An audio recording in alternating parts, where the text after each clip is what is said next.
Nellore market AMC director Tulluru Babu Goud గారిని ఆహ్వానిస్తున్నాం.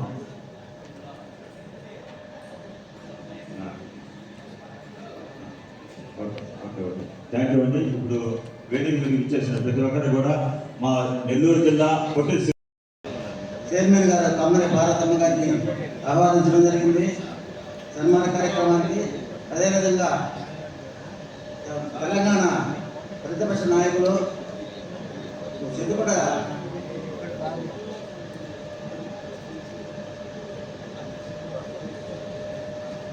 మధుసూదనాచార్య గారిని అదేవిధంగా ఆహ్వానించడం జరుగుతూ ఉంది.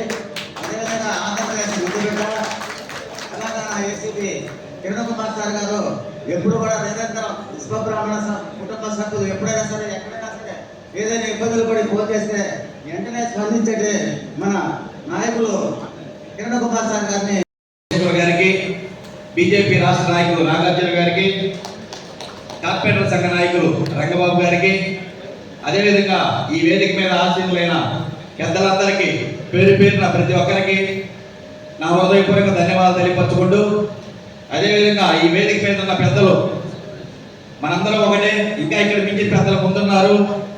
మరి కొంతమందికి అవకాశం ఉంటుంది, మీకు తెలిసిన విషయం.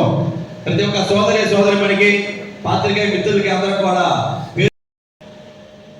ఎమ్మెల్సీ నాయకులు, ప్రతిపక్ష నాయకులు అయినటువంటి మధుసూదనాచార్య గారికి, కమ్మారెడ్డి పార్వతమ్మ గారికి, మన చైర్మన్ అయినటువంటి పార్వతమ్మ గారికి, అన్నయ్య కిరణ్ కుమార్ గారికి, నాగార్జునాచార్య గారికి, చెన్నపల్లి శ్రీనివాస గారికి, రంగబాబు గారికి, మధుసూదనరావు గారికి, బ్రహ్మానందరావు గారికి, ఆర్కాడ్ కుమార్ గారికి, గోవిందరాచార్య గారికి, మోహనాచార్య గారు, కిరణ్ గారికి, రఘు గారికి అందరికీ కూడా పేరు పేరున ఇక్కడ సభకు వచ్చిన ప్రతి ఒక్కరు నా సోదరులందరికీ కూడా పేరు పేరున నమస్కారం తెలియజేసుకుంటూ, చాలా సంతోషం. చాలా రోజుల తర్వాత ఒక జిల్లా సమావేశం జరిగింది.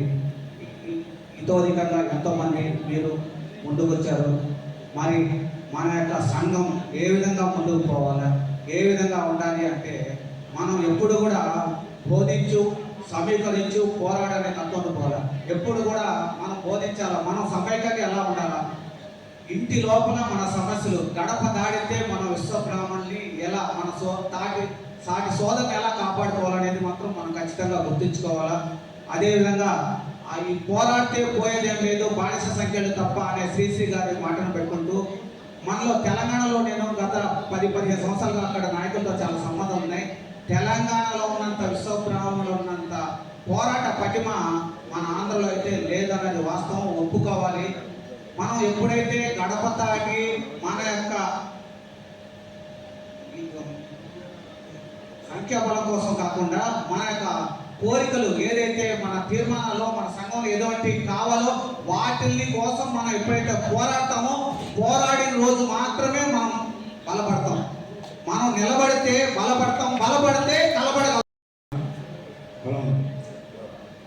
ఇక్కడికి ఇచ్చేసి ఈ కార్యక్రమాన్ని జయప్రదం చేసి వచ్చినందుకు ప్రతి ఒక్కరికి పేరు పేరున ధన్యవాదాలు తెలియజేస్తున్నాను.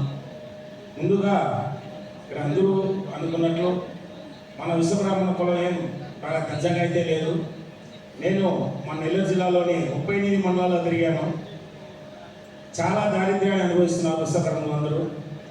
కారణం మన కుల వృత్తులన్నీ ఇతర కులాల వాళ్ళు తాకిడి ఎక్కువ అవడం వల్ల పూర్తిగా మనం వెనకబడి ఉన్నాం. ఆర్థికంగా అదేవిధంగా ఉపాధి పరంగా పూర్తిగా వెనకబడ్డాం. దాని కొరకు నిన్న మన నెల్లూరుకి మన మిశ్రా గారు వచ్చారు, ఎడ్యుకేషన్ చైర్మన్ గారు, మనకు ఒక కమిషన్ గారు, అతనికి ఒక అర్జీ ఇచ్చారు. అయ్యా, మా సామాజిక వర్గానికి సంబంధించి పంచవృత్తులు ఉన్నాయి. ఈ పంచవృత్తుల్ని ఇతర కులస్తులు తాకిడి వల్ల మేము పూర్తిగా ఉపాధి కోల్పోయాము. దయచేసి కేంద్ర రాష్ట్ర ప్రభుత్వాలు విడుదల చేసే సంక్షేమ పథకాలు ఏది ఉన్నా మా కుల వృత్తులకు సంబంధించిన ప్రతిదీ మా కులానికే చెందే విధంగా, అంటే మా కుల ధృవీకరణ పత్రం చూపిస్తే ఇచ్చే విధంగా జీవో తీసుకురావాలని కోరడం జరిగింది. కారణం ఏంటంటే ఇతర కులాలకు సంబంధించి కుల వృత్తులన్నిటికీ ఆ కుల ధృవీకరణ పత్రాలు ఉన్న వారికి మాత్రమే ఆ సంక్షేమ పథకాలు అందుతున్నాయి. కానీ మన కులానికి సంబంధించి కనీసం వృత్తిని కోల్పోతున్నాం, ఈ సంక్షేమ పథకాలను తీసుకోవచ్చంటే అది కూడా లేని పరిస్థితి తెలియజేయడం. కాబట్టి మనం ఇప్పుడు మన రాజకీయంగా ఎదిగి ముందుకెళ్తున్న నాయకులు ఈ జీవోని తీసుకొచ్చే విధంగా ఒక కార్యాచరణ రూపొందించాలని, అదేవిధంగా ఈరోజు మన కులం అయితే చాలా నీచానికి దిగజారింది. కారణం మన ఐక్యత లోపం. ఐక్యత అనేది లేకపోవడం వల్ల ఈరోజు ఇక్కడ జరిగిన ఈ మీటింగ్లో కూడా ఎంతో మంది పెద్దలు రాలేదు. కారణం ఏంటంటే వాళ్ళంతా వీళ్ళంతా వీళ్ళేది మమ్మల్ని పిలిచేది, వాళ్ళే చేసేది అనే విధంగా వెళ్తున్నారే. కానీ అరే ఇప్పుడు మన ఉచిత కర్మలందరికీ ఎంత నష్టం పోతున్నాం, ఎంత వెనకబడి ఉన్నాం, దీన్ని మన ఎలా ముందుకు తీసుకెళ్లాలనే ఉద్దేశంతో ఎవరికైతే లేదు.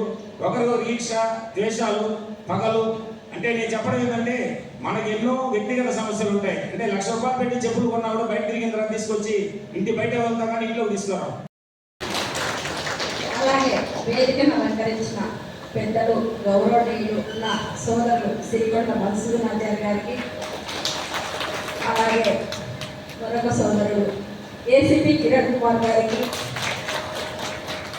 నాగార్జున గారికి, చెన్నుపల్లి శ్రీనివాసరాచార్య గారికి, అలాగే తాడికొండ రంగబాబు గారికి, సోదరుడు కళ్యాణ్ గారికి,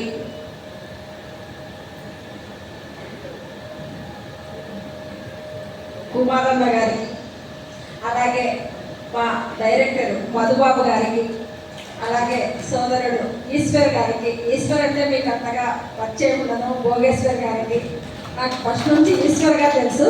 అలాగే వేదిక పైన ఉన్న నా సోదరులందరికీ, ఈ కార్యక్రమానికి వచ్చేసిన నా సోదరులకు, సోదరిమణులకు, నా విశ్వబ్రాహ్మణ కుటుంబ సభ్యులందరికీ పేరు పేరున ధన్యవాదాలు తెలియజేస్తున్నాను. ముఖ్యంగా ఒకరినొకరు గౌరవించుకోవడం అనేది మన జాతిలో ఒక మంచి సదుద్దేశం. అలాగే పెద్దలను ఈరోజు ఆహ్వానించడము, ఈ కార్యక్రమం ఇంతగా ఏర్పాటు చేసుకోవడము మన ఆగర సుబ్రహ్మణ్యం గారికి మరొకసారి ధన్యవాదాలు తెలియజేస్తాను. విధాన పరిషత్తులో తెలంగాణ ప్రభుత్వం ఎమ్మెల్సీ గారు సిరికొండ మధుసూదనాచార్య గారు, అలాగే సోదర సమాజ్ Andhra Pradesh Vishwabrahmana welfare and development corporation chairperson Shrimati Kammari Parvathamma గారు, అలాగే వేదిక మీద ఉన్నటువంటి పెద్దలందరూ పేరు పేరున, మరియు నన్ను ఇక్కడికి ఆహ్వానించినటువంటి నెల్లూరు విశ్వబ్రాహ్మణ సేవా సంఘం అధ్యక్షులు, గౌరవాధ్యక్షులు, సెక్రటరీ పెద్దలందరూ కూడా మన అగర సుబ్రహ్మణ్యాచారి, వెంకటరమణ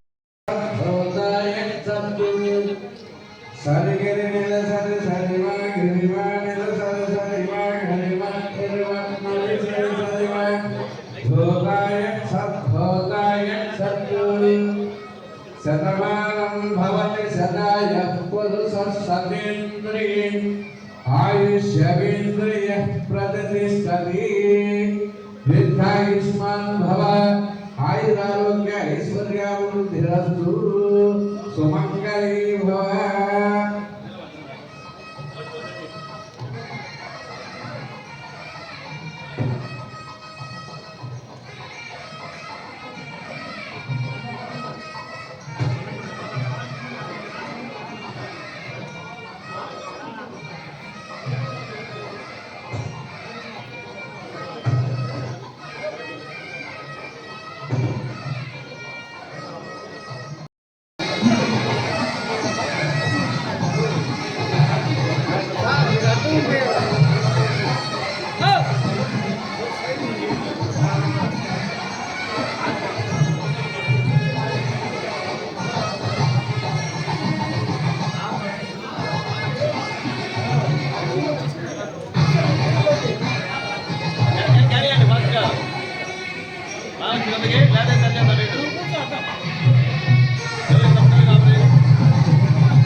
ఈశ్వరో వై శ్రవణోద్భదాతు శతమానం భవతి సదాయ పురుషः సతేంద్రియే ఆయుష్యేంద్రియ ప్రతిష్టతి.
Sakura,